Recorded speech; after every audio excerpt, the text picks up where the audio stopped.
Good morning, everyone. Wow.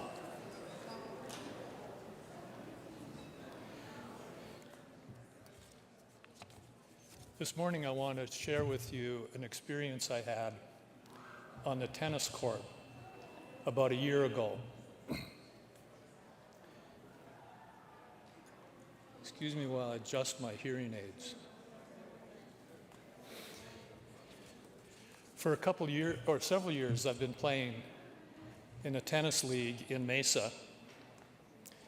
And usually the fellows that I play against are less than a third or a half my age.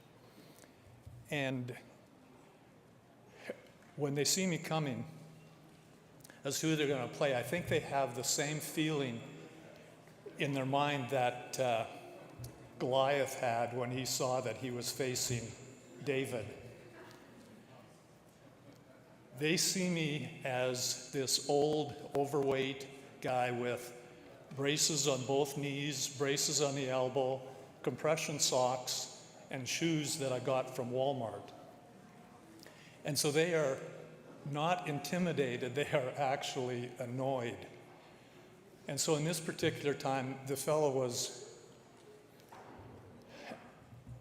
progressively annoyed and frustrated, and the harder that he tried, the less success he had, and he was really trying very hard, but he was not winning. In fact, he was losing. And the point came where I had actually made what I thought was a very excellent shot, a cross-court drop shot just over the net, that I just stood back and relaxed because I was sure that he was not going to be able to return that shot. But he made a gallant effort and he almost got to it. But he just pushed the ball up against the net. And then he went to the fence at the side of the court and just trashed the fence. I mean, he just pounded the fence with his racket. And then he left the ball laying on his side of the net and went back to the end of the court to receive the serve. I was serving at that time. Well, it's proper etiquette to return the balls that are on your side of the net to the other side, the server on the other side. Well, he just left the ball there by the net. So I had to walk around the net to retrieve the ball. And as I did so, I picked up the ball. I went over to where my backpack was hanging, and I took my rackets and my backpack and started to leave the court.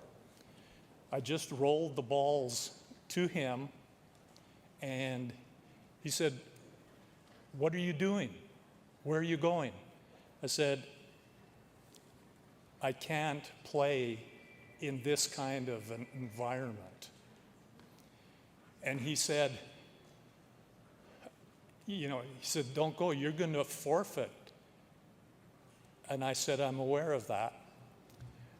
And as I kept walking, he said, "Well, don't go, stop, because I also do not like to play in this kind of environment." And I mean, he was the one that's creating the environment. So I kept walking out. I go out through the gate, and he followed me out, and he says, "Please don't go. I'm having trouble with my wife." And I said, "Well, maybe you should take that up with her rather than the fence." And I continued to go, and he says, "Stop, please, do not go. I will do better." And I was now walking backwards to get away from him, and we were in the alley between two rows of tennis courts. And he said, "If you go, you will deprive me of the opportunity to prove to myself and to you that I can do better." Well, wow. So I couldn't keep going. I had to come back. So we did. We finished the match, and he did better, definitely. But he still lost the match. But 2 weeks, from then, we walked and chatted as we walked to the parking lot. And he told me how tough it was at home. His wife wouldn't let him see his kids. He wasn't getting any exercise. The only time he had a little exercise is when he had a chance to be with his kids, but they were small, so it was not, he was just out of shape, and he was not in a good frame of mind. So 2 weeks later, I was happily on the same court as I was with this experience, playing another person, and there was a couple women playing in the court right next to us. And this woman stopped at a little break, and she says, "Weren't you on this court playing with this obnoxious fellow a couple weeks ago?" And I said, "Yeah, that was me." She says, "Well, that was a horrible experience, but you handled it so well. You were so calm." And I said, "Well, thank you. But there's more."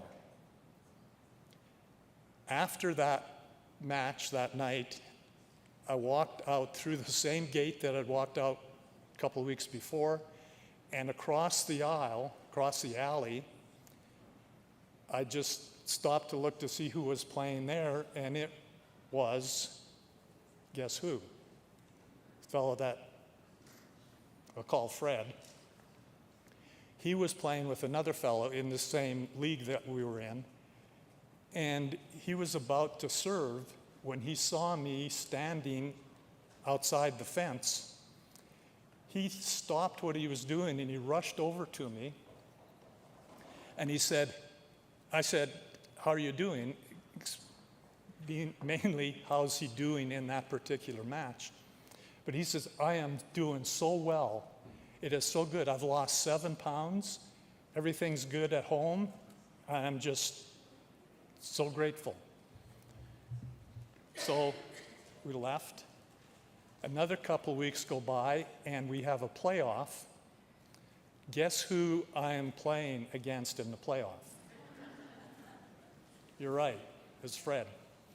And he comes to the court and says, "I am so pleased to be able to play the final game with a friend."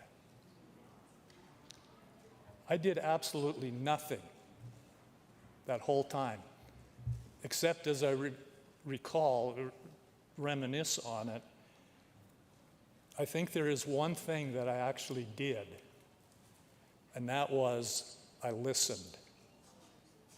And when he pleaded with me to give him a chance to prove to himself that he could change,